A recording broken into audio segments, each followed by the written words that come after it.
Hey guys, it's your boy the Unorthodox checking in. I know it's been a while since I did a video. Uh, couldn't sleep, so I decided to hit you guys up with a fresh one for 2020 to restart the channel. Um, we're gonna kick this one off with insecurities. We all have them. We all deal with them from day to day. Whether it be things, something simple as weight, whether it be height, whether it be financially, you don't have the nicest clothes, or you don't like the way the house you're living in, or whatever. But what I'm really here to focus on mostly is relationship insecurities um, that we all battle with from time to time. Because I mean, we tend to again look at somebody else's relationship and try to judge it back either way. Um, their relationship is better than mine, on how can we make this better, and it tends to make things a bit harder in your relationship when you try to. And sometimes the relationship you're looking at is just a facade, just something put up there for you to view on Facebook, and it looks like roses and daisies, and it's just a bunch of there's the thorns, not the actual rose. But relationship insecurities, we all have them from time to time. It comes up in our lives. Uh, what I would like to say is that you should try to deal with them as soon and as early as possible. Get it out of the way, because it kills the relationship. It would kill the best relationship you ever had. The minute that you start feeling insecure in a relationship, you need to talk to the person, work on that, or else it could potentially end up leading to something so serious that would, and you might end up regretting what ended up happening. What ended up happening after that. So yeah. Uh, First thing is try your best to trust the person you're with. Don't try to bring the baggage from your old relationships into the new one. Ensure that not because the person that you were with before cheated on you means that the person that in this new relationship you're going to be cheated on. Um, don't be always looking for signs of somebody cheating on you.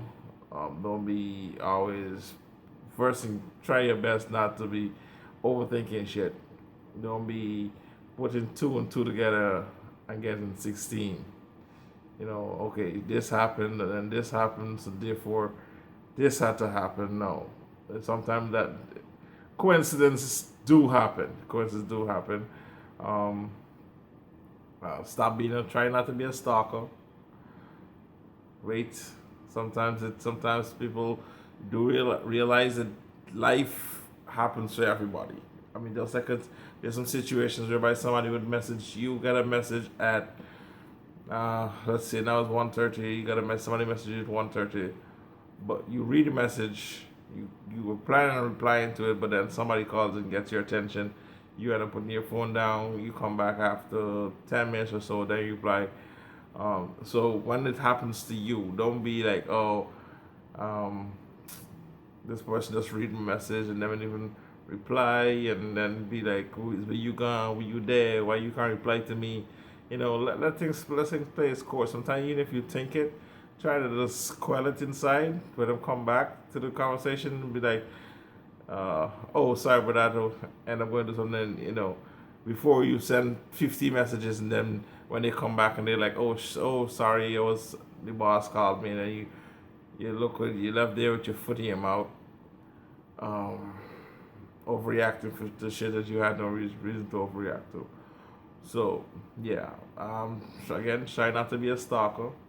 Don't be on their Facebook, um, wondering how come they're on Facebook and liking photos and posting photos, but they can't say hi to you, or I mean, if you want to say hi to them, you feel like talking to them at a point in time, just say hi. Don't just be like, oh, they're online and they're not even want to talk to me. No, don't be like that.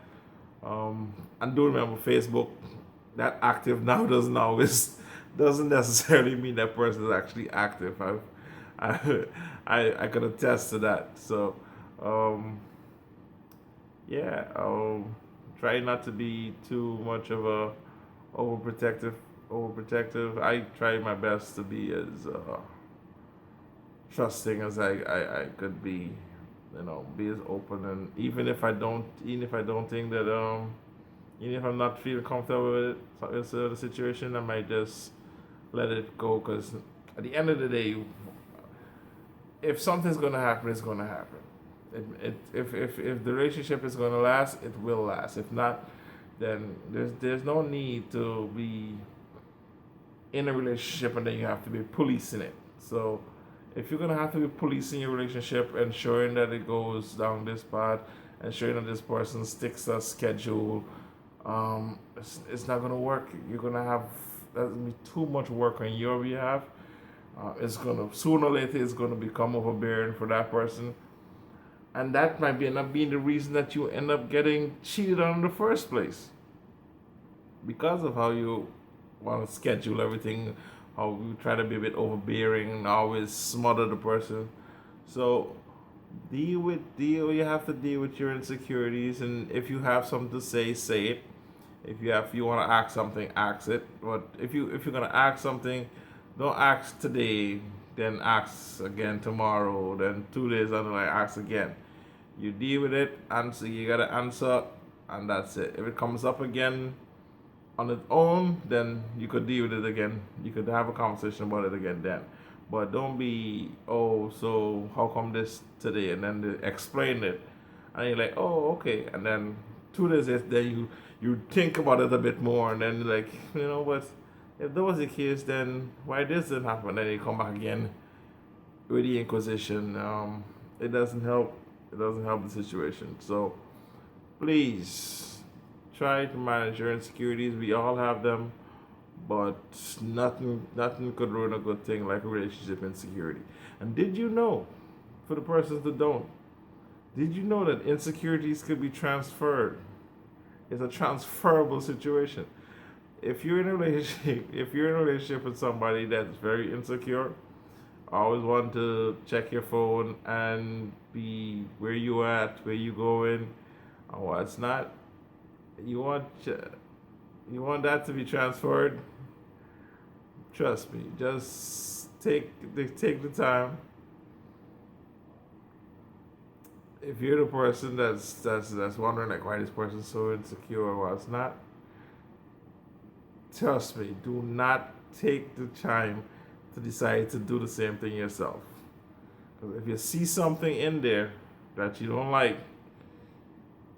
or that looks a bit like what you've been like what they've been suspecting you of doing, trust me, the insecurity is going to transfer. You're going to be the one now always want to check a phone. You're going to be the one that always wants to know where they are. You're going to be the one that's always checking to see if they're online, wondering who they're talking to, checking the time that they're online. You know, so sending a message and you ain't got a response right away. Be like, God, who more important than you? So trust me, try not to do that if you're with somebody that's very insecure. Be careful. Do not try to do what they do because it's trust me, it's not easy on them to be the way they are. Being an insecure person is hard work. It's stressful. Please trust me. So, like I said, talk to your partner. Work work out all the things that you think could be problematic, or just the things that you think wonder about, or things that you're curious about. Um, so that you could let's and do it early. Don't wait till something goes wrong then to bring it up. Deal with it early and nip it in the bud early o'clock. And try your best. I mean, we all have our insecurities, like I said before. But yeah, just something that was on my mind. Like I said, I haven't made a video in a while, a couple of years or so. I'm trying to restart the channel. I'm here, and the thought just came to mind, so I decided to talk about it. But yeah, insecurities, man. We all have them. If you just leave a comment below, tell us about your if you ever dealt with somebody, in an insecure situation with somebody. So once again, this is your boy the Orthodox signing out. See you next video.